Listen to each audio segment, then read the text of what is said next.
Assalamualaikum guys, welcome back. Gila betul. Berjangkit pula isu pasal Datuk Aaron Aziz dan influencer motorsport Sharina Ritchie.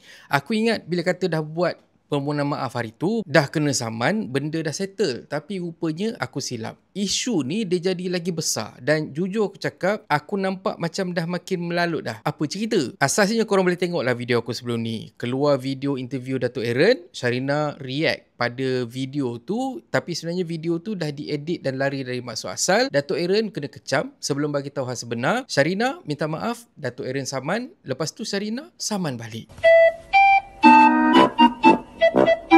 Paling baru, Datuk Aaron ada share update pasal benda ni yang mana Datuk Aaron sahkan yang dia dah terima LOD dari pihak Sharina Ritchie yang saman anak Datuk Aaron Aziz sebanyak RM2 juta.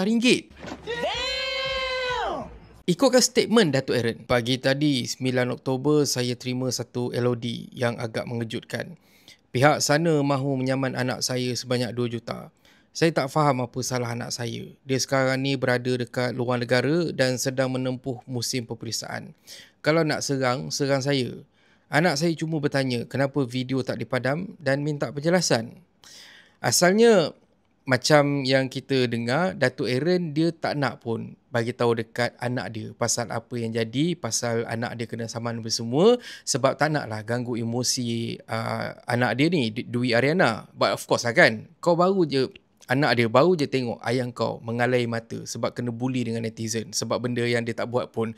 Kau baru je sedih, family kau teruk kena macam-macam dengan netizen semua. Alih-alih kau yang usahakan tindakan untuk bendung benda ni dari jadi lagi teruk, tiba-tiba pula kena saman. Jam kepala mat. Betul. Dan bila kata anak Datuk Aaron Aziz iaitu Dwi Ariana tahu yang dia disaman oleh Sharina Ritchie, dia pun adalah update dekat social media dia yang mana ini apa yang perkatakan. Gambar yang aku tunjuk ni semua mesej yang aku dah hantar minggu lepas dan itu je mesej yang aku pernah kirim dekat dia. Tak ada ugutan, tak ada bully. Aku cuba terangkan dengan cara baik kesan yang dia dah buat pada ayah aku dan harap dia boleh faham situasi adik aku yang baru umur 15 tahun supaya dia padam video tu. Bila dia langsung tak balas, baru aku pilih untuk post benda tu secara terbuka. Aku mungkin baru 19 tahun, tapi sebagai orang yang berpendidikan dan tengah sambung degree dalam bidang psikologi, aku tahu beza antara nak menegur dan juga nak jadi pembuli. So, asasnya itu apa yang diperkatakan oleh Dwi Ariana dan dia ada kepilkan juga screenshot yang menunjukkan conversation ataupun message yang dia cuba hantar dekat Sharina Ritchie dan aku ada baca juga komen-komen netizen yang mana antara yang aku baca, dia tulis macam ni tau.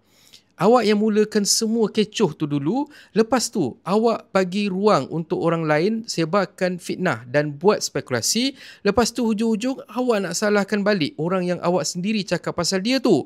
Serius lah, apa benda ni? Aku pun terfikir juga pasal benda tu dan aku cuma dapat fikir sekarang ni, yelah sebab dia punya lawyer tu Laila kan. What do you expect? Cumanya, Datuk Aaron terpaksa jugalah tampil untuk pertahankan anak dia memandangkan pihak Sharina dah pun share, dah pun release video yang ada mention pasal Dwi Ariana dekat media sosial. Apapun, isteri Datuk Aaron, Datin Diana Halik, maklumkan walau apa pun jadi, diorang tetap akan teruskan juga proceeding saman dan serahkan semuanya dekat Dr. Mahmud Jumaat iaitu peguam yang mewakili diorang. Okey. Kalau kata korang tengoklah previous video aku pasal hal ni semua kan, aku memang sampai sekarang pun aku tetap dengan pendirian aku berterima kasih pada Sharina Ritchie sebab cuba nak pertahankan misi dan visi saudara kita yang ikut Global Sumut Fortilla.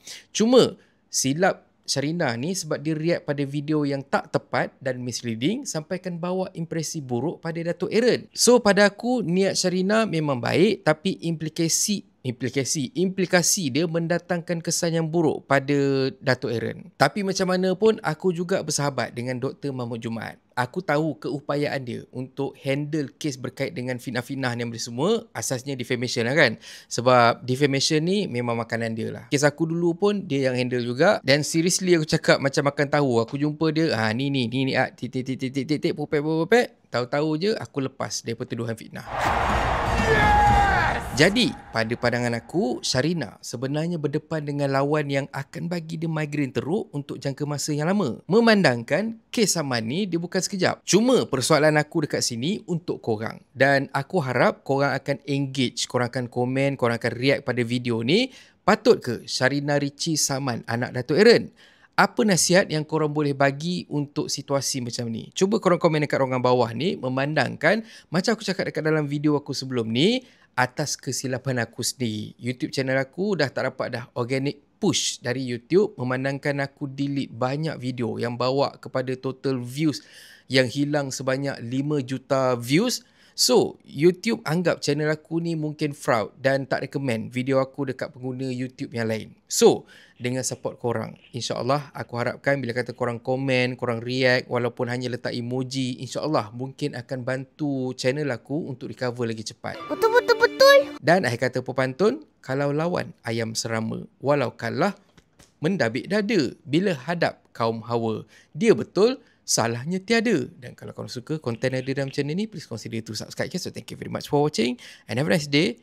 Assalamualaikum. Dekat kesempatan ni aku nak ucapkan terima kasih pada sahabat kita Kemut Poyo 4979, Azwani Muhammad Ali 5099 dan juga pada Zahra Abdul Rahman. Zahra Abdul Rahman ni banyak contribute dekat aku. Terima kasih banyak-banyak. Semoga murah rezeki. Benda ni korang kena bawa merata-rata waktu korang raya. Aku dulu skeptikal jugalah nak beli perfume harga murah, tapi baru-baru ni aku cubalah beli satu perfume Luth and Math Savage ni. Botol dia kecil je dan juga mudah nak bawa ke mana-mana. Tambah pula kalau kata tiba-tiba korang rasa badan korang bau belacan, korang boleh terus keluarkan daripada poket korang, lepas tu korang tweet je. Aku dah cuba pakai seharian dan memang konsisten bau dia daripada pagi sampailah ke malam. Memang dekat luar aku jalan mendongak je sebab confident. Lalu sebelah awet bau wangi.